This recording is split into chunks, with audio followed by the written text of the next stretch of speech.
4 touchdowns for a rookie quarterback. He hasn't looked like a rookie in quite a while. Yeah, he's him. Uh, I told him, man, you trying to win MVP. It's not. Yeah. It's not even looking like offense rookie of the year. It look like MVP right now. I made a video titled "I Was Wrong About the Denver Broncos," and although I don't regret doing it, as being a fan of this team has been an absolute nightmare since our Super Bowl in the 2015-2016 season, I was definitely wrong, very wrong. It was one game. The Broncos followed it up with, in which should have been a win over the defending champion Kansas City Chiefs, who were undefeated at the time. Bo Nix played exceptionally well. And that's one thing that I got right was I was very high on Nix. He ends up going behind J.J. McCarthy, Michael Penix Jr. I personally thought that was a mistake because Nix, he had the experience, he had the arm, the athleticism, the intangibles, didn't turn it over, got rid of it quickly. He was just the perfect prototypical Sean Payton quarterback. I got that right. But in terms of this roster, Vegas had us at 5.5 wins, which means we needed to win 6 games to be able to win that bet. We've already done that. So if the Broncos, obviously, there's unfinished business. Nobody to this point would be happy with 6 wins after being 6-5 right now. But it just goes to show what this team is truly capable of, and that's going to be not only making the playoffs as a wild card team, but legitimately having a chance to compete in this very crowded, loaded AFC division. So looking at Denver's schedule, we just beat the Falcons, which means we swept the entire NFC South division, which is phenomenal.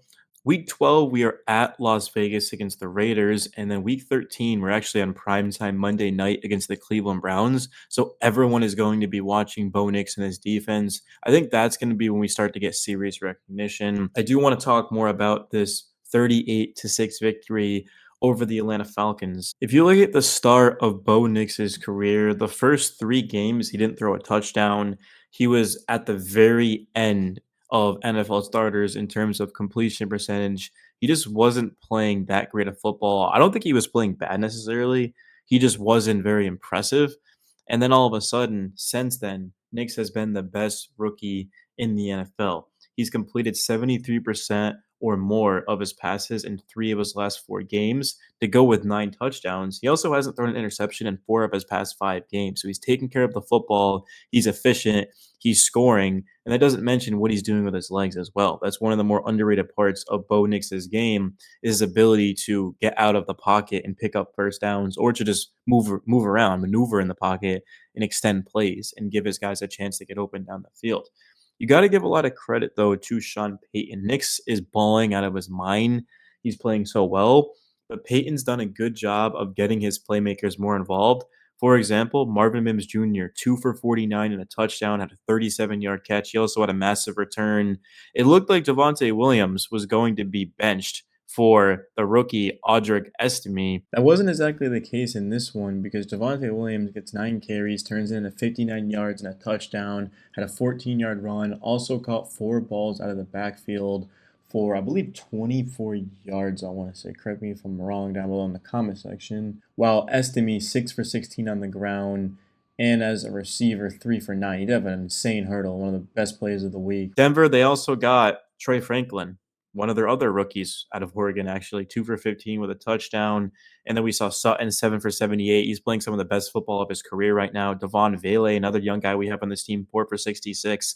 Lil Jordan Humphrey, 4 for 52 and a touchdown and a 41-yard catch, which was the touchdown.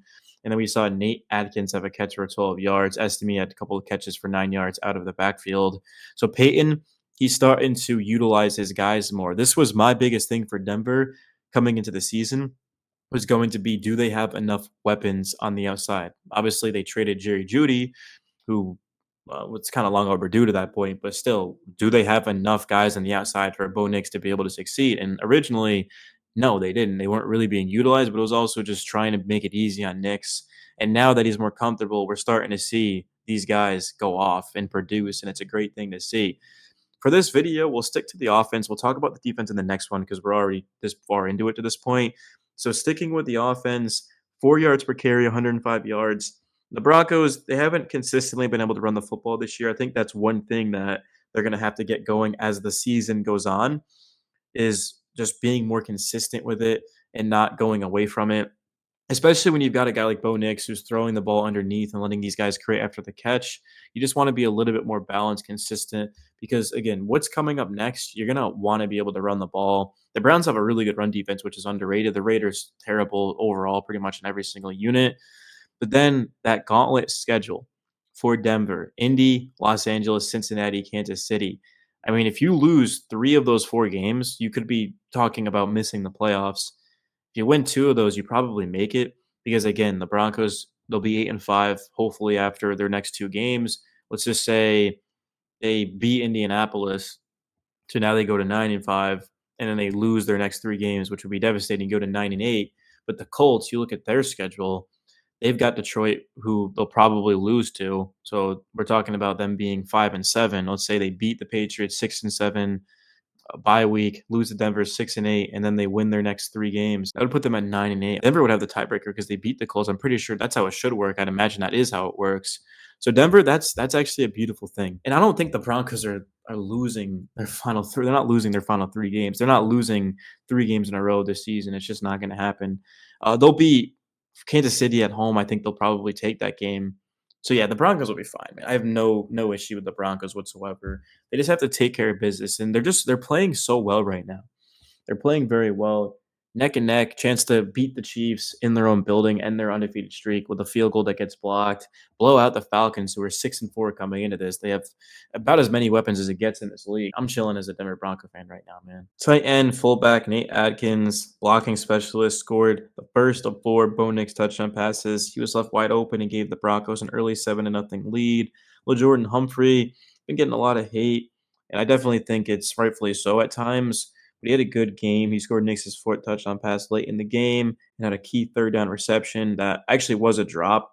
Broncos challenge, and it was ruled a catch fumble in recovery. I mean, this is about as good as things could have been coming into the season for us to be 6-5. We weren't even expected really to win 6 games. If we were to have won 6 games, it probably would have surprised a lot, if not the majority of people. But the fact we're there, of course, with 1, 2, 3, 4, 5, 6 games remaining, I do think Denver, honestly, they go out there and I wouldn't be shocked if they go 3-3 throughout this stretch. I think I could see them going 4-2. If they go 3-3, it'd be 9-8, which means a winning record probably puts you at that 7th seed, if assuming you beat the Colts. It's gonna be fun. All I can say is it's gonna be fun, and these 2 teams are gonna bring it. But who knows, man? Who really knows? There's always the odds of a team ahead of the Broncos falling, like the Ravens, the Chargers, bye week, and then the most important game of the season, at least in my opinion, up into this point, versus Indianapolis at home. The reason why I say this is important because if you lose this game, it's basically losing twice. Now, yes, the Colts and the Broncos can both make the playoffs, but the Bills, Chiefs, Steelers are practically locks to make the playoffs. I'm talking 98, 99% chance.